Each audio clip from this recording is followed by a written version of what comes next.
Uno de los mayores misterios y enigmas del Perú precolombino son las líneas de Nazca. ¿Quién las construyó y para qué sirven? Si solamente se pueden ver desde el aire. Un misterio oculto por el paso de los siglos que intentaremos aclarar en un viaje a lo más profundo de los desiertos de la costa peruana, la tierra de los dioses, donde estos podían volar. Corría el año 1926 cuando el arqueólogo Toribio Mejía Xexpe, discípulo del gran doctor Julio Tello, el rey de la arqueología peruana, en aquellos difíciles pero apasionantes tiempos, recibía la primera noticia sobre unas extrañas líneas misteriosas que parecían estar surgiendo sin orden ni concierto en el desierto de Nazca. Nazca sigue siendo de esos misterios que nos atrae, que de alguna forma nos subyuga, que a los investigadores todavía nos sigue fascinando. Claro que se podrán encontrar explicaciones para parte de ese enigma, pero nunca para la totalidad. Si fuera o no una Biblia en piedra, de lo que no hay duda es que muchos de esos enigmas, de esos mensajes, están todavía por descifrar. No obstante, y pese al talante aventurero y curioso de nuestro protagonista, no se prestó demasiada atención al asunto. Aquellos fueron, qué duda cabe, los años de los grandes descubrimientos. El explorador Hiram Bingham llegaba, acompañado de los nativos de la zona, a una gran ciudad cubierta por la ceja de selva llamada Machu Picchu. Era el año 1917 y paralelamente al descomunal hallazgo comenzaban las excavaciones en Chan Chan, la ciudad chimú de barro más grande del planeta, o, cómo no, el mágico templo de Chavín de Huántar, enclavado en mitad de unos Andes que alcanzaban alturas de más de 6.000 metros por estos lares.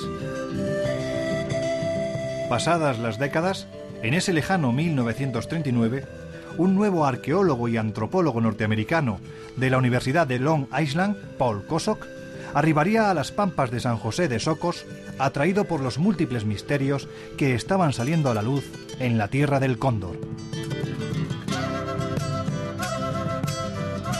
Kosok recorrió el norte del Perú hablando con los habitantes de las pequeñas comunidades, recopilando historias y leyendas sobre ciudades y grandes tesoros pendientes de ser descubiertos. Sin embargo, la que captó su atención sobremanera era aquella que hablaba de unas líneas que se perdían en el desierto y que sólo podían ser vistas en todo su esplendor desde los cielos.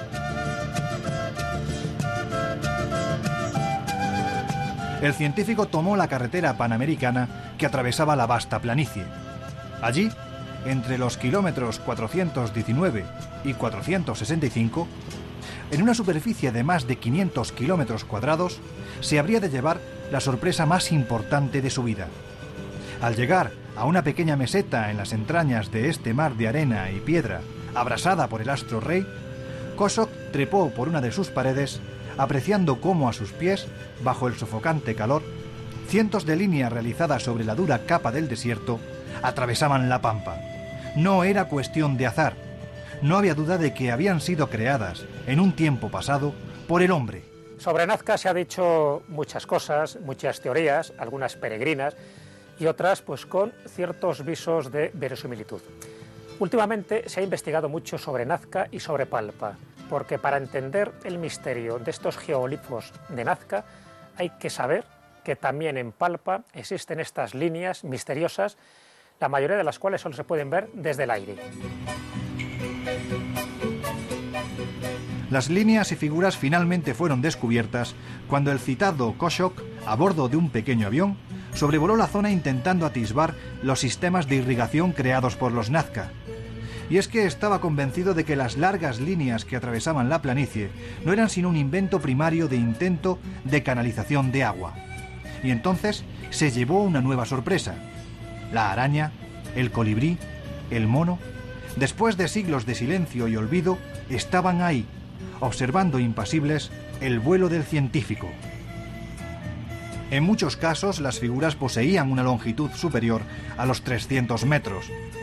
Pero lo que más desconcertó al ya sorprendido investigador fue comprobar que, aunque pareciera inaudito, habían sido realizadas para ser vistas desde el aire. Los trapecios están considerados como auténticos lugares de culto, serían marcas. serían epicentros dentro de las líneas de Nazca para celebrar esos rituales. El gran misterio de las líneas de Nazca es cómo se pudieron diseñar algunas de ellas. Una de las últimas teorías que se han esbozado es que conocían los globos aerostáticos. ¿Acaso los nazcas podían volar? Eso mismo se preguntaba Kosok cuando, iniciando las investigaciones de aquel secreto jeroglífico, empezó a descubrir que había muchos más misterios. Los gigantescos geoglifos eran perfectos y llevaban cientos de años postrados en el desierto. Lo único que parecía lógico en todo este maremagno de cuestiones era que estaban ahí.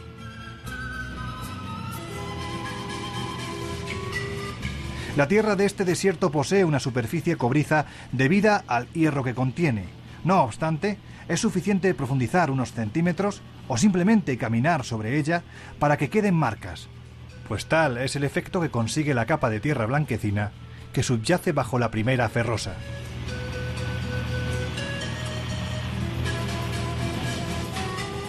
El cómo permanecieron intactas durante siglos también tiene explicación. La escasez de lluvia en la zona, debida al fenómeno de El Niño, que transporta agua helada junto a la costa tropical del Perú, por lo que no se evapora y las precipitaciones son mínimas, ha contribuido a que éstas permanezcan tal y como las vemos. Todas estas cuestiones estaban claras, pero el principal enigma permanecía indemne.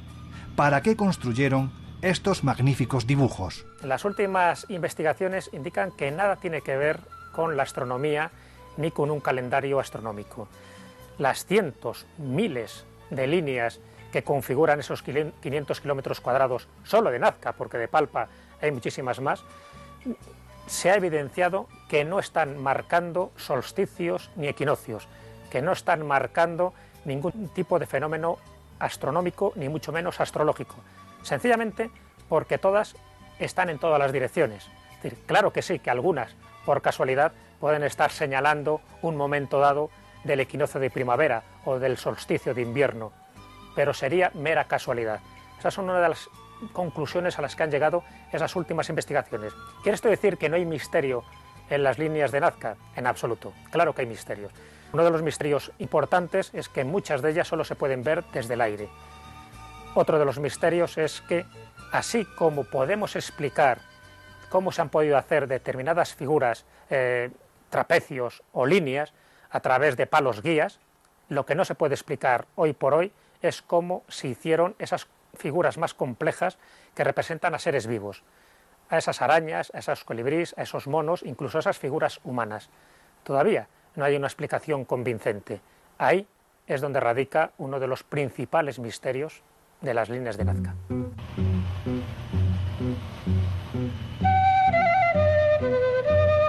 Desde aquellos días muchas son las hipótesis que con mayor o menor fortuna se han formulado, destacando entre otras las del profesor suizo Erich von Däniken, quien afirmaba que los trazos eran pistas de aterrizaje para supuestas naves extraterrestres.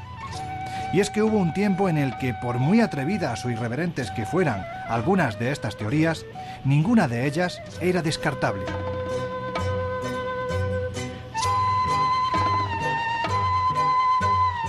En 1946, Kosok, anciano y cansado, regresaba a Alemania, no sin antes encauzar el curso de la investigación que desde ese día quedó en las mejores manos, las de una persona que llegó a ser leyenda en toda esta historia. Era Maria Reiche, su ayudante en las investigaciones, quien dedicó su vida al estudio y conservación de las líneas. Y es que no le faltaba cierta razón. Por ejemplo, el glifo del pájaro gigante marca con su pico el día 21 de junio, el lugar exacto por donde saldrá el sol. Reiche luchó y consiguió que las líneas fueran declaradas Parque Nacional ya en 1970, y logró lo que parecía imposible, que las líneas se dejaran de destruir, ya que por aquellas fechas las podía pisar todo aquel que se acercara al legendario enclave. Para llegar a la pampa o desierto peruano, partimos una madrugada de la ciudad de Lima, capital del Perú, tomando la Panamericana Sur. A unos 250 kilómetros nos esperaba el misterio de Nazca. Para realizar este trayecto es necesario invertir más de 4 horas de viaje por las peligrosas carreteras del país.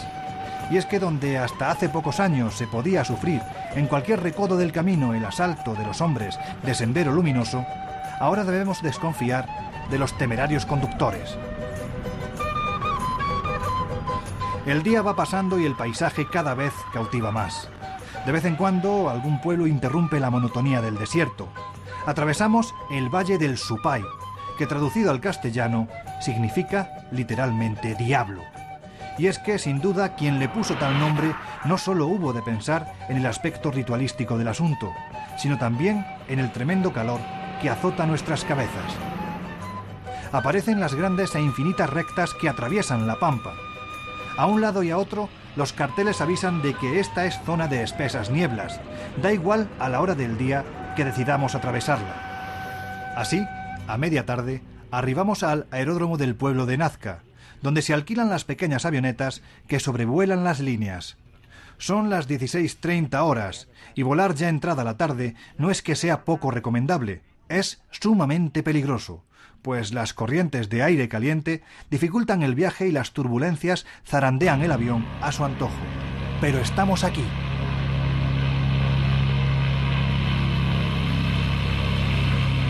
El piloto nos indica dónde se hallan las figuras, inclinando el aeroplano y marcando con la punta del ala su situación. La primera visión nos deja atónitos.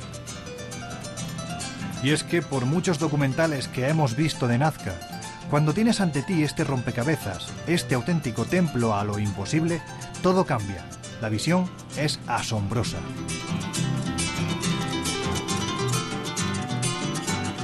María Reiche aseguraba que el astronauta era el dios lechuza de los nazcas, tratando de dar una explicación lógica al mismo, tal como hizo con los pájaros que señalan equinoccios y solsticios.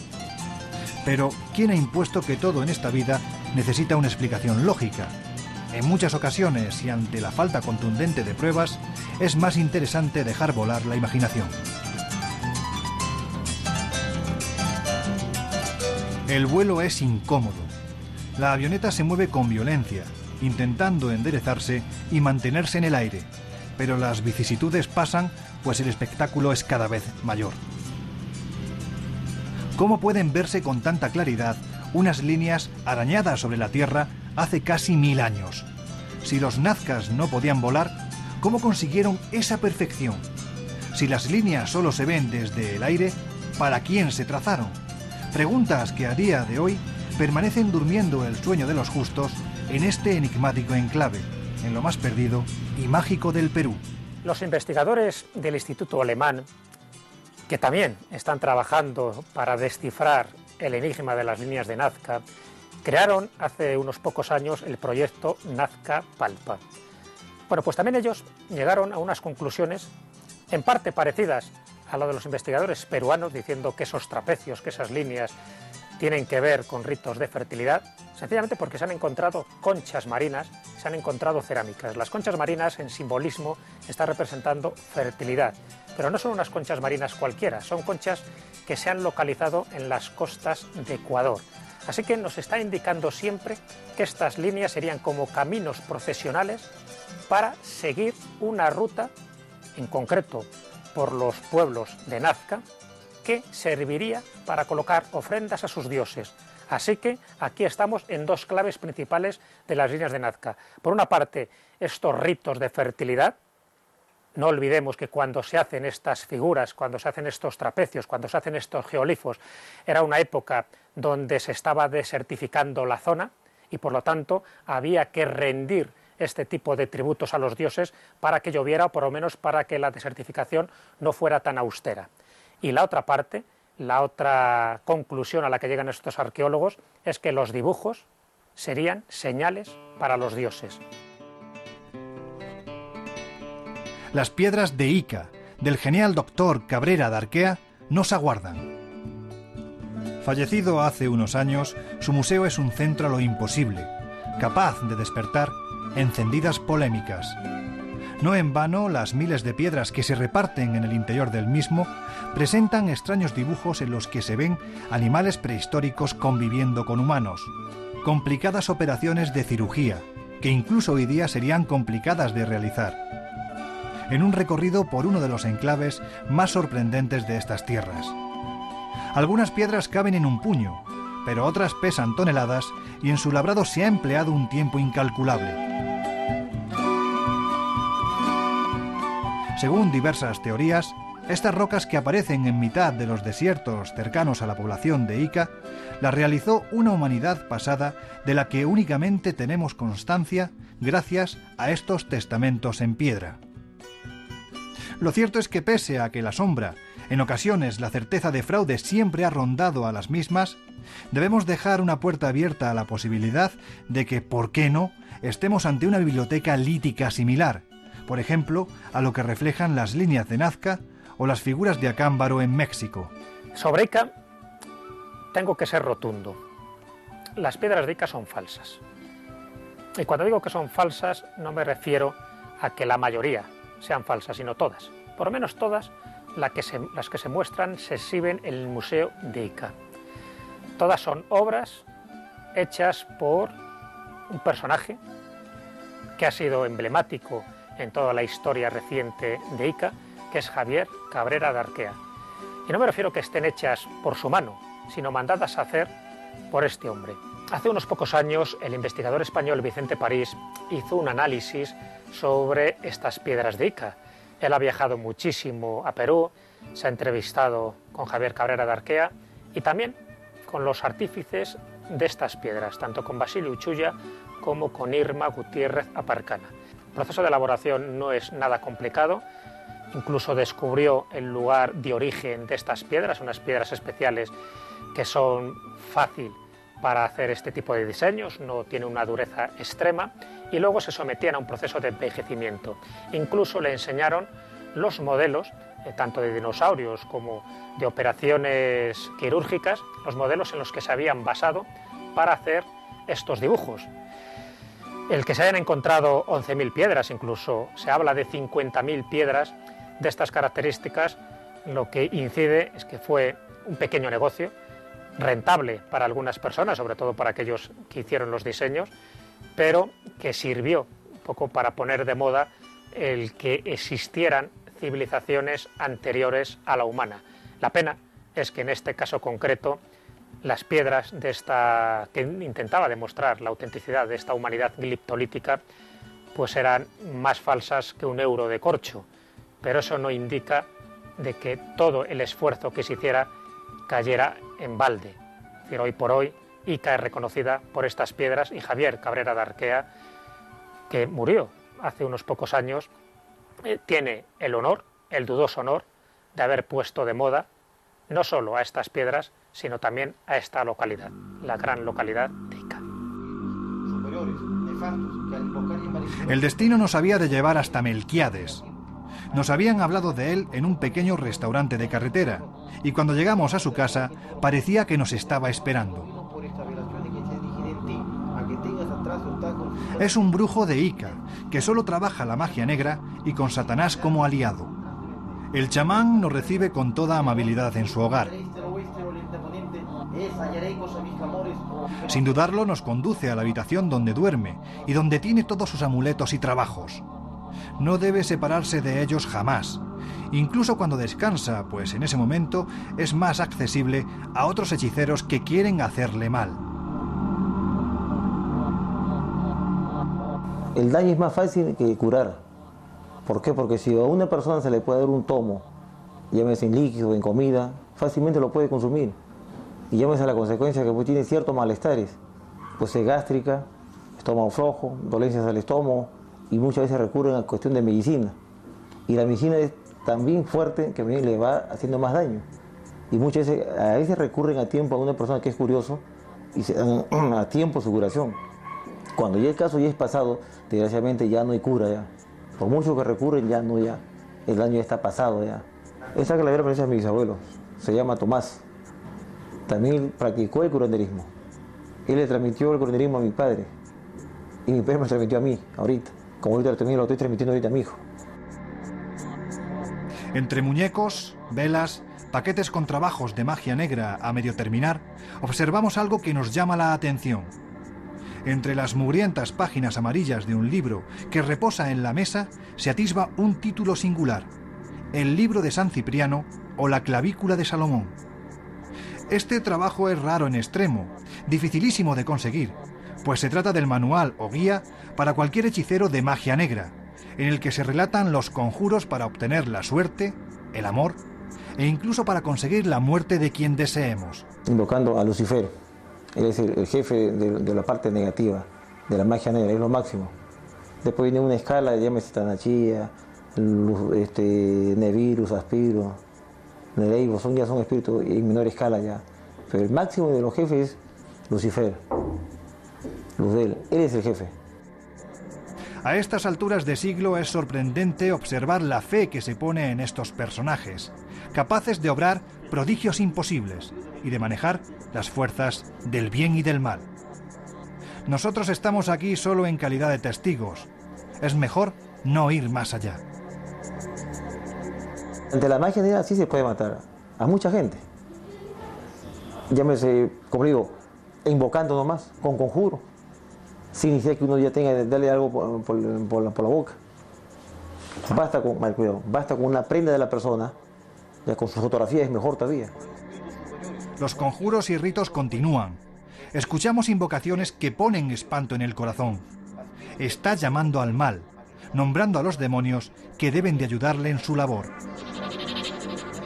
Toma la calavera de su abuelo entre las manos para obtener su poder y continúa la invocación. Es en estos instantes cuando empiezan a ocurrir situaciones anómalas. Al acercarnos al altar, la cámara da extraños errores y parece como si no pudiese seguir arrastrando la cinta, cosa que solucionamos alejándonos un paso del improvisado púlpito, como nos advirtiera Melquiades.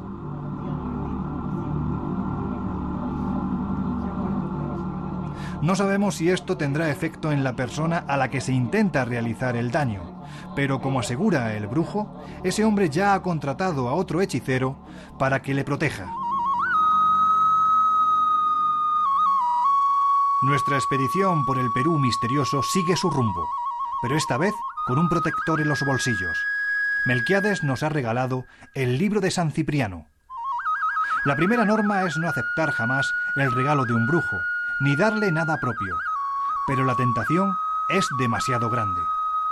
Además, si ha de actuar como protector, bienvenido sea, porque qué duda cabe que en las aventuras sucesivas nos va a hacer falta.